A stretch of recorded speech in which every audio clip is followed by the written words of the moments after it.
Essa separação entre a pauta política e a pauta econômica, nós já falamos muito dela aqui, de que há nessa relação estremecida entre Brasil e Estados Unidos aos elementos políticos e aos elementos econômicos, né? Parece que houve uma atenção maior até na reunião aos elementos políticos. Antes de passar o próximo vídeo que mostra Trump falando sobre Bolsonaro, que ele foi perguntado sobre Bolsonaro, um dos temas que ele tinha mencionado na carta que tinha aberto ao Brasil. Eu quero só comunicar que nós fomos informados agora, o deputado Luiz Felipe não poderá estar conosco nessa noite, mas nós seguiremos com toda a pauta. E agora vamos ver o que disse Donald Trump sobre Bolsonaro, perguntado na coletiva de imprensa com Lula da Silva. How are you feeling about Mr. Bolsonaro, Mr. President? Well, I've always liked him. I feel very badly about what happened to him. I've always thought he was a straight shooter, but he's gone through a lot. Is this on the agenda today? He's gone through a lot. Is this on the table today? It's none of your business. Lobauer, Bolsonaro está na pauta, ainda que não esteja na agenda de Lula. É isso? Eu acho que, assim, vamos voltar ao ponto que você levantou antes, que eu acho que é o importante, que o Jean Turco também tinha levantado. Do ponto de vista econômico, a gente tem aqui, o que nós estamos falando aqui? A gente está falando de centenas de empresas médias e até algumas grandes, de setores que não conseguiram antecipar os seus problemas, como foi o caso do suco de laranja, como foi o caso da celulose, como foi o caso da Embraer. Centenas de empresas de mármore, de leveduras, de partes de alumínio e aço, de uma série de produtos que não são tão conhecidos assim, mas que simplesmente, mel, por exemplo, que fecharam suas portas, né? Isso, assim, qual é o impacto que isso tem na economia nacional? Não é tão grande assim, mas é um impacto de médio e longo prazo e que reflete em emprego, em autoestima, em renda, etc., que é uma injustiça que o Brasil deveria lutar tecnicamente por isso. Mas é o que você falou, a conversa não é essa, né? E a turma que está sentada ali não está interessada nesse assunto. Quem conseguiu se virar, as outras indústrias que eu fiz referência, fez o trabalho sozinho. Foi para lá conversar com os importadores americanos e falar: não, vocês vão ficar sem suco, vocês vão ficar sem celulose, vocês vão ficar sem avião. E vai ficar ruim para vocês, vai aumentar o preço. Eles resolveram acertar por ali mesmo. Agora, quem não tem essa força, dançou.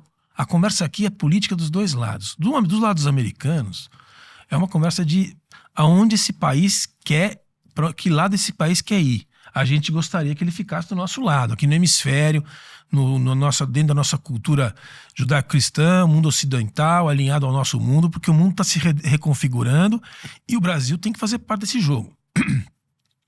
Era assim com o Bolsonaro, a gente entendia assim, estou meio que fazendo as palavras que seriam da administração Trump, e não é assim com Lula.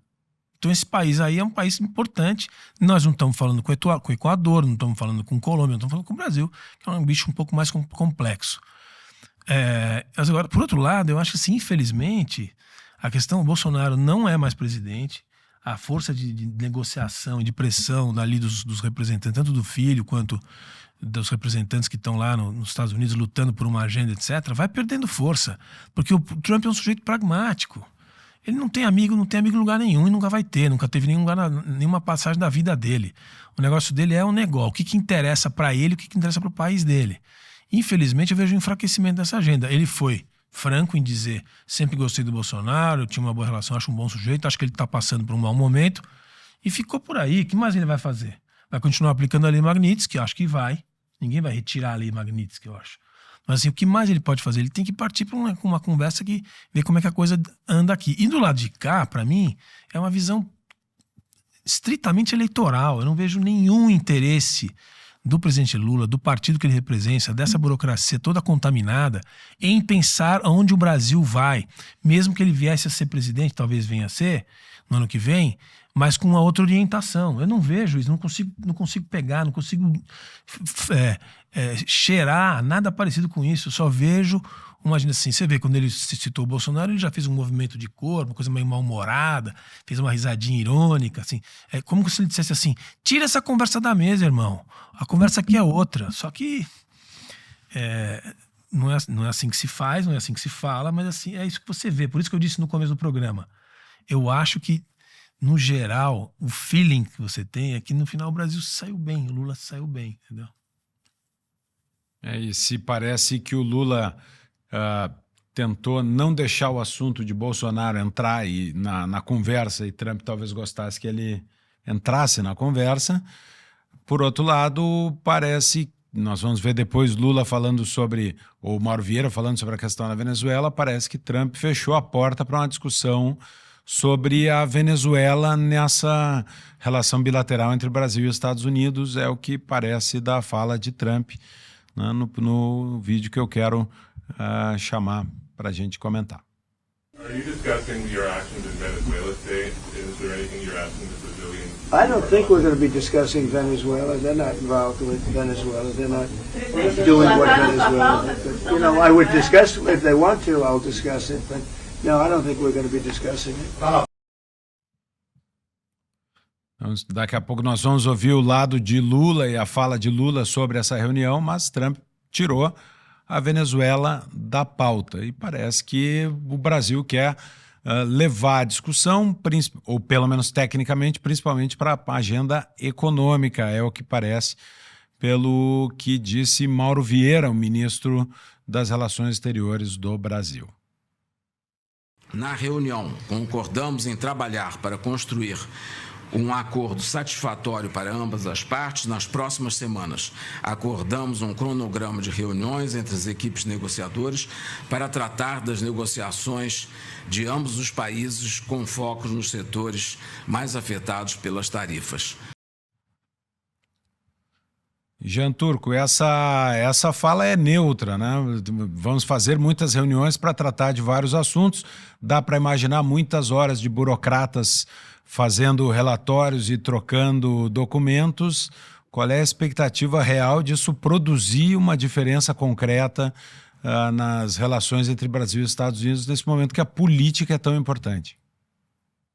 Olha, os diplomatas são mestres nesses discursos genéricos, etc., exatamente para não se prender a nenhum fato, etc., neste momento ainda de negociação.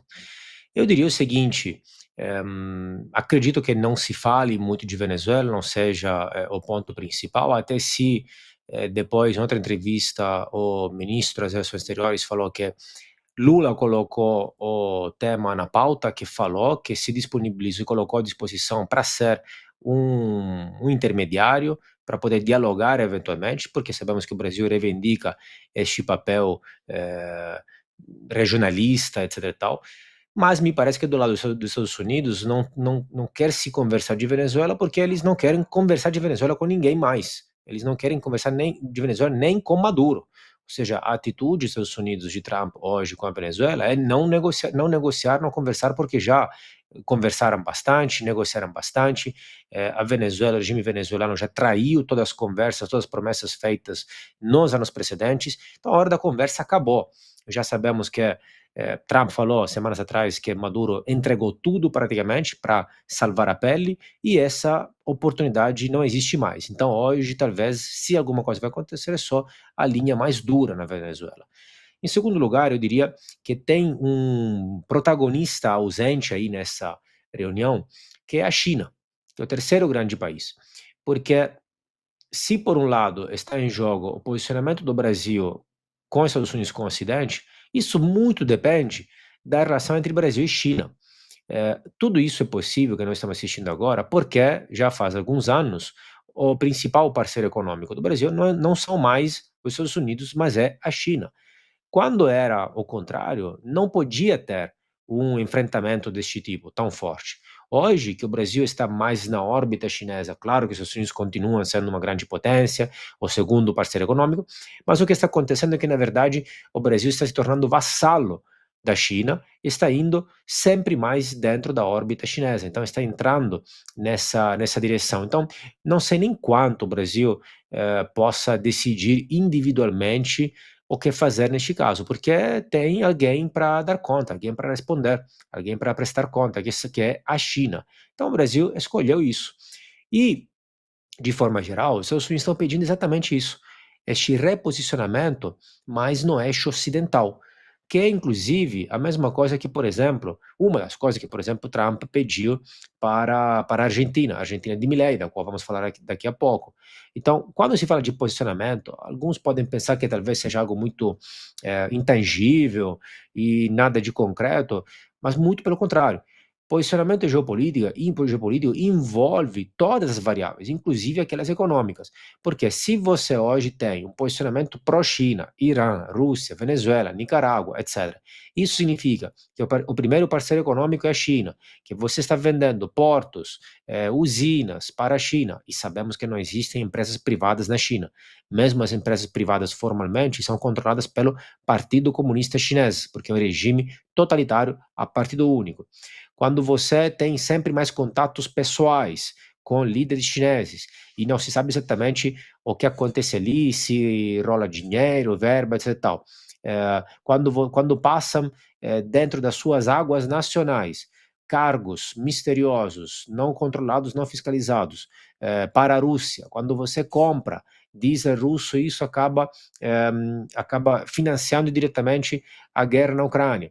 Quando o seu território acaba sendo operação de ações de Hezbollah, por exemplo, tudo isso é geopolítica. Então, as soluções estão pedindo isso, com um destaque principal, que sempre é um dos protagonistas do Alexandre de Moraes, porque eles falaram abertamente, os secretários ali presentes, depois na coletiva de imprensa, falaram isso abertamente. Olha, um dos pontos principais do Alexandre de Moraes, porque fez uma série de ações contra empresas americanas, etc. Mas tudo isso se insere neste contexto. Então, tem vários níveis, várias camadas através das quais pode ser analisada essa questão e essa reunião, mas o nível mais alto é a questão global geopolítica. Hoje, o Brasil está naquela órbita chinesa. A ideia é se reposicionar, o que por si só significaria, então, também mais relações econômicas com os Estados Unidos, mais relações pacíficas, menos ingerência no território americano, etc.